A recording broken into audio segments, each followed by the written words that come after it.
You want to break a record, Ford? You already got it for world's nerdiest old man. Hey, at least I'm not all keyed up to watch a kid's show. I'll have you know the Ducktective has a big mystery element and a lot of humor that goes over kids' heads. I don't get a lot of it, but I like animals in human situations.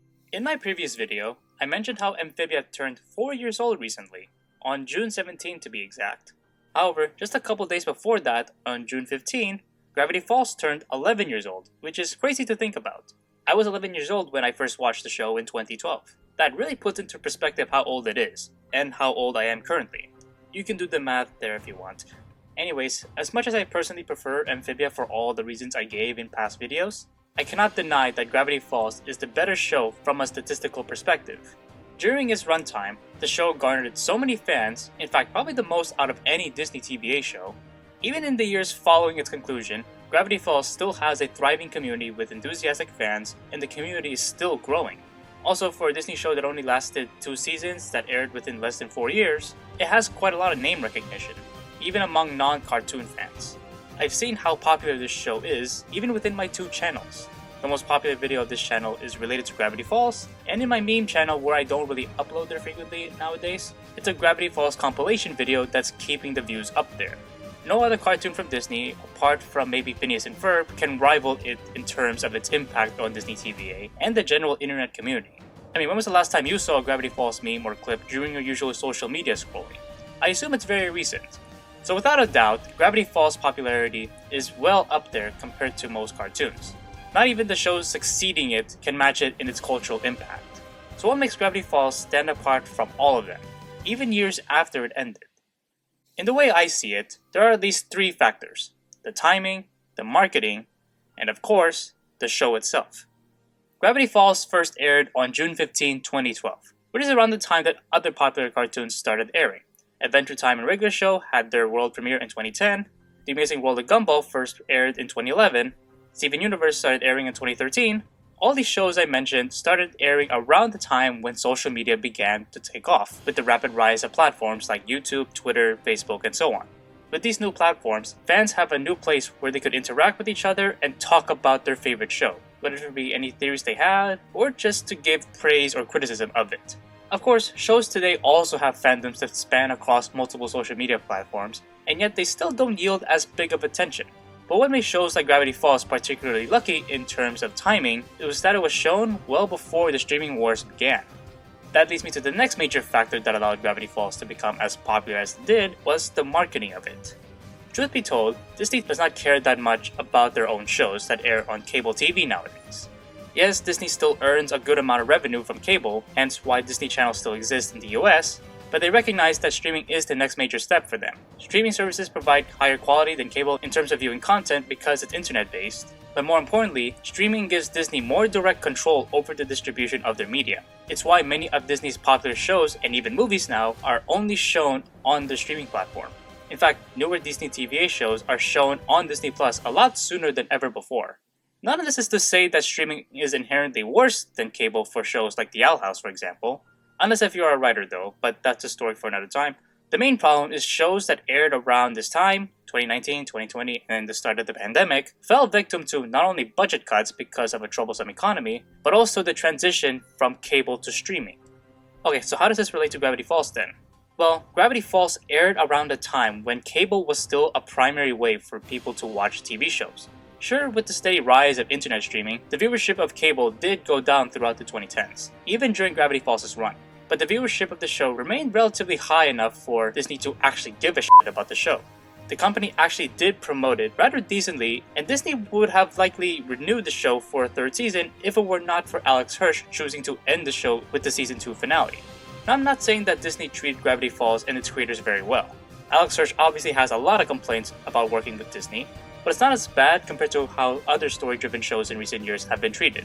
Amphibia had their first season run in a bomb format, much to Matt Brawley's dismay.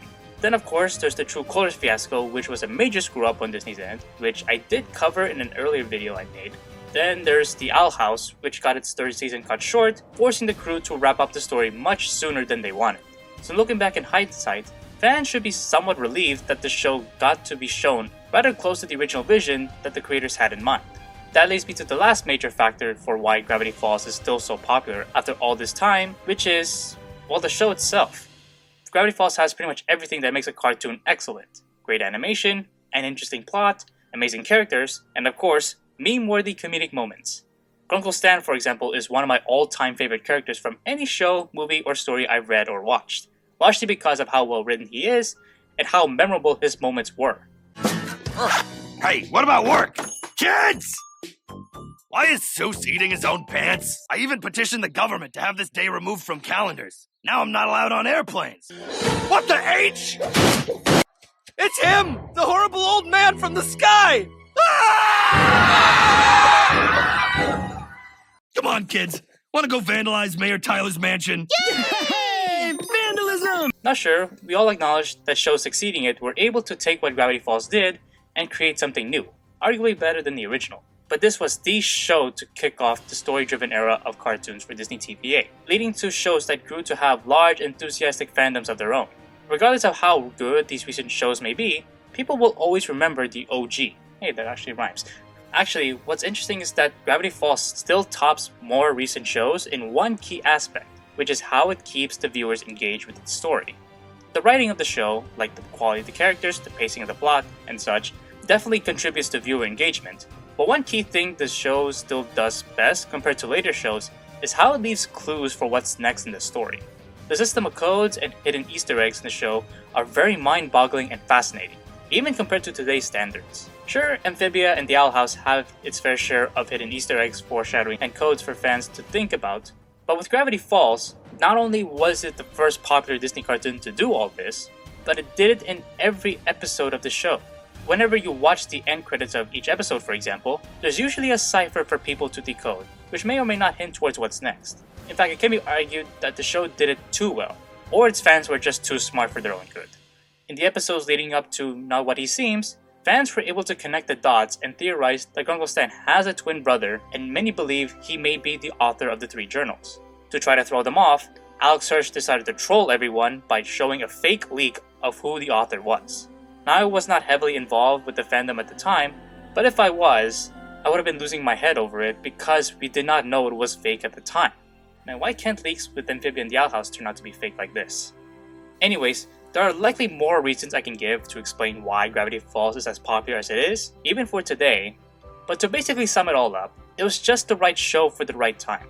The way it was written kept viewers engaged with the show, and many of them were so dedicated that they went on the then new but growing social media platforms to talk about the show. Combine all of that with the fact that Disney actually did a decent job showing it to people and allowing the creators to make the conclusion they wanted, we got a show that is highly praised by so many people worldwide and will be remembered for being that excellent show for years to come. But of course, these are just my thoughts. Write down what you guys think of Gravity Falls in the comments below. If you enjoyed this video, please give it a like and subscribe for more content like this. Also, thanks again to Seb13 for supporting this channel directly.